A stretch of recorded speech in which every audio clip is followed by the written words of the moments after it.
உருவாவது அல்லது தலைவர்களை தேடுவது என்பது அது மக்களுக்கான தலைவனாக இருக்க வேண்டும். தலைவன் சரியாக இருந்தால் அந்த கட்சி சரியாக இருக்கும், அந்த தலைவன் கை காட்டக்கூடிய நபர் சரியாக இருப்பார் என்கிற வாதத்தை டாக்டர் கார்த்திகேயன் முன்வைத்திருக்கிறார். மக்கள் கட்சியையோ தலைவரையோ நம்பி வாக்களிக்கவில்லை, அவர்கள் வேட்பாளரை நம்பி வாக்களிக்கிறார்கள் என்கிற வாதத்தை முன்வைப்பதற்காக டாக்டர் அப்துல் கலாமின் அறிவியல் ஆலோசகராக இருந்த திருமிகு பொன்ராஜ் அவர்களை அன்போடு பேச அழைக்கிறேன். ஒரு ஜனநாயக நாட்டில் உண்மையான ஜனநாயகம் எந்த நாட்டில் வெளிப்படுகிறதோ அந்த நாட்டில் முதல் ப்ரையாரிட்டி கட்சிக்கு தான் இருக்கும். அந்த கட்சி தேர்ந்தெடுக்கக்கூடிய தலைவர் அடுத்த ப்ரையாரிட்டி. இந்த இரண்டு பேரும் சேர்ந்து தேர்ந்தெடுக்கக்கூடிய வேட்பாளர் லாஸ்ட் ப்ரையாரிட்டி. இதுதான் உண்மையான ஜனநாயகம் கொண்ட நாடு. ஒரு கட்சி என்று ஒரு அமைப்பு என்று வந்துவிட்டால் அந்த அமைப்பில் ஜனநாயகம் இருக்க வேண்டும். ஒரு இன்ஸ்டிடியூஷன் என்று வந்துவிட்டால் அந்த இன்ஸ்டிடியூஷனில் ஜனநாயகம் இருக்க வேண்டும். ஒரு ஆர்கனைசேஷன் என்று வந்துவிட்டால் அதிலும் ஜனநாயகம் இருக்க வேண்டும். ஜனநாயக வழிமுறையோடு அந்த தலைவர் தேர்ந்தெடுக்கப்பட வேண்டும். ஜனநாயக வழிமுறையோடு அந்த வேட்பாளரும் தேர்ந்தெடுக்கப்பட வேண்டும். இப்போ அப்படி இருக்கா இந்தியாவில், தமிழ்நாட்டில் அப்படின்னா அது இல்லை அப்படின்னு தான் சொல்ல முடியும். வேட்பாளர் எப்படி தேர்ந்தெடுக்கப்படுகிறார்? முதல்ல செலவழிக்கிறதுக்கு எவ்வளவு துட்டு வச்சிருக்க என்பதை கேட்டுத்தான் வேட்பாளர் தேர்ந்தெடுக்கப்படுகிறார். இரண்டாவது, நீ இந்த ஜாதியை சேர்ந்தவரா, அமைச்சரோட பின்புலம் இருக்கா, இல்லை கட்சியின் செல்வாக்கு இருக்கிறதா, இத்தனையும் தேர்ந்து தான் அந்த வேட்பாளர் தேர்ந்தெடுக்க ஒழிய அந்த வேட்பாளருக்கு தகுதி இருக்கிறதா என்று பார்த்து மக்களை சட்டமன்றத்திலும் பாராளுமன்றத்திலும் பிரதிநிதித்துவப்படுத்துவதற்கான தகுதி இருக்கிறதா என்று பார்த்து செய்யக்கூடிய ஜனநாயக முறை இன்று இருக்கிறதா என்று சொன்னால் எந்த கட்சியிலும் அது இல்லை என்றுதான் நாம் காண வேண்டும். அது இல்லை. இப்போ ஜனநாயகம் இருக்கா அப்படின்னா இல்லை. இந்த நிலையில்தான் இரண்டே ரெண்டு விஷயம். எந்த கட்சி ஜனநாயக மாண்புகளை கடைபிடிக்கிறதோ, எந்த கட்சி ஜனநாயக மாண்புகளோடு தலைவரை தேர்ந்தெடுக்கிறதோ அந்த கட்சி தொடர்ந்து இருக்கும், களத்தில் இருக்கும். அது ஆட்சியிலும் இருக்கும், போனாலும் போகலாம், வந்தாலும் வரலாம், ஆனால் தொடர்ந்து இருக்கும். எந்த கட்சி தலைவரை மட்டுமே நம்பி இருக்கக்கூடிய கட்சியாக இருக்கிறதோ அந்த கட்சி, அந்த தலைவருக்கு பின்னால் அந்த கட்சி அழியும்.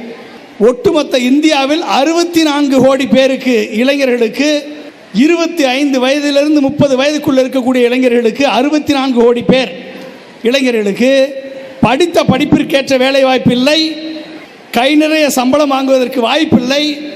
அவர்கள் வெளிநாட்டுக்கு செல்ல வேண்டிய துர்ப்பாக்கிய நிலை ஏற்பட்டு கொண்டிருக்கிறது. இந்த 64 கோடி இந்திய இளைஞர்களுக்கு அவர்களது எதிர்கால வாழ்வை வளமான வாழ்வாக மாற்றுவதற்கு இருக்கக்கூடிய அரசியல் கட்சிகளிடம் எந்த அரசியல் கட்சி உங்களுக்கு திட்டம் வைத்திருக்கிறது? எந்த அரசியல் கட்சிக்கு தொலைநோக்கு பார்வை இருக்கிறது? அப்போ கட்சி என்று வரும்பொழுது ப்ரொக்ரெசிவ் திங்கிங், வளர்ச்சிக்கான வழியை யார் காண்பிக்கிறார்கள், இல்லை பின்னோக்கி செல்லக்கூடிய வழியை யார் காண்பிக்கிறார்கள்?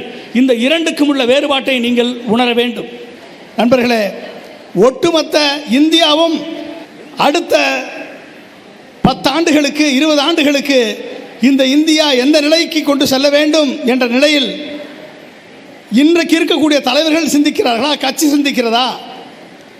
அந்த கட்சி நிறுத்தக்கூடிய வேட்பாளர்கள் யார் என்று கண்டறிய வேண்டிய மிகப்பெரிய கடமை ஓட்டு போடுவதற்கு முன்பு, வாக்களிப்பதற்கு முன்பு உங்களுக்கு இருக்க வேண்டும். அந்த கட்சி தலைவர் எல்லாத்தையும் தாண்டி நமக்கு இருக்கக்கூடிய மிகப்பெரிய வாய்ப்பு தானே சுயேட்சை வேட்பாளர் என்கிற ஒரு வாய்ப்பு.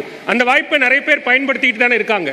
சுயேட்சை வேட்பாளர்களால், தனி வேட்பாளர்களால் இன்றைக்கு இருக்கக்கூடிய பாராளுமன்ற ஜனநாயகத்தில் ஒரு தன் குரலை எழுப்ப கூட அவர்களுக்கு வாய்ப்பு கிடைக்காது.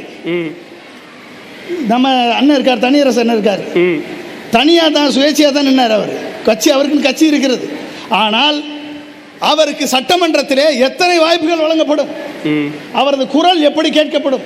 அவர் கொண்டு வரக்கூடிய தனிநபர் மசோதா ஏற்றுக்கொள்ளப்படுமா? எங்கேயாவது தனிநபர் மசோதாக்கள், நல்ல மசோதாக்கள், மக்களுக்கான மசோதாக்கள் இந்த பாராளுமன்றத்திலே, சட்டமன்றத்திலே ஏற்றுக்கொள்ளப்பட்டிருக்கிறதுக்கு சரித்திரம் இருக்கிறதா?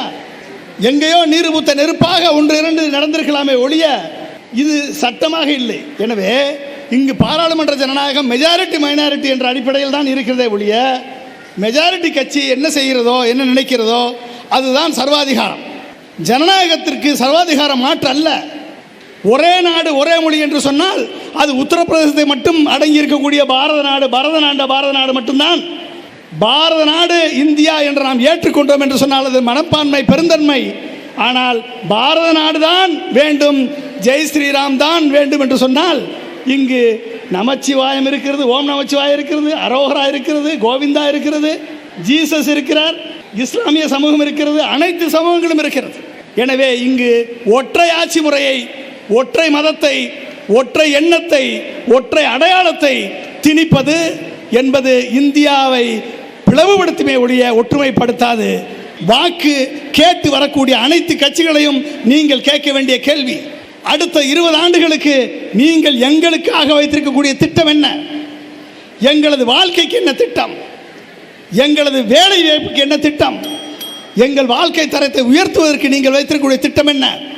எங்கள் குடும்பம் செழித்து வாழ்வதற்கு, அமைதியாக வாழ்வதற்கு, சுயமரியாதையோடு வாழ்வதற்கு, எங்களுக்கு கிடைக்க வேண்டிய சமூக நீதி எங்களுக்கு கிடைப்பதற்கு, எங்களுக்கு கிடைக்க வேண்டிய பொருளாதார நீதி எங்களுக்கு கிடைப்பதற்கு, எங்களுக்கு கிடைக்க வேண்டிய அரசியல் நீதி எங்களுக்கு கிடைப்பதற்கு நீ வைத்திருக்கக்கூடிய திட்டம் என்ன என்று என்றைக்கு நீங்கள் கேட்க ஆரம்பிக்கிறீர்களோ அன்றைக்கு அரசியலில் விழிப்புணர்ச்சி ஏற்படும். இந்த அரசியல் கட்சிகள் சரியான நபர்களை வேட்பாளராக நிறுத்துவார்கள்.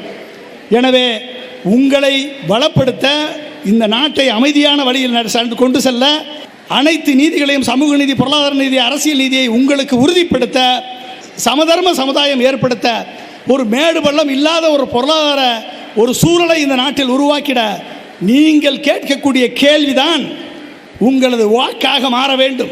உங்கள் கேள்விக்கான விடை உங்களது வாக்காக மாற வேண்டும்.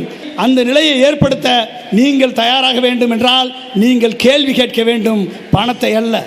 வாக்குக்கு பணத்தை அல்ல, வாக்குக்கு கேள்வி கேட்கக்கூடிய நிலையை நீங்கள் ஏற்படுத்த வேண்டும். நன்றி, வணக்கம்.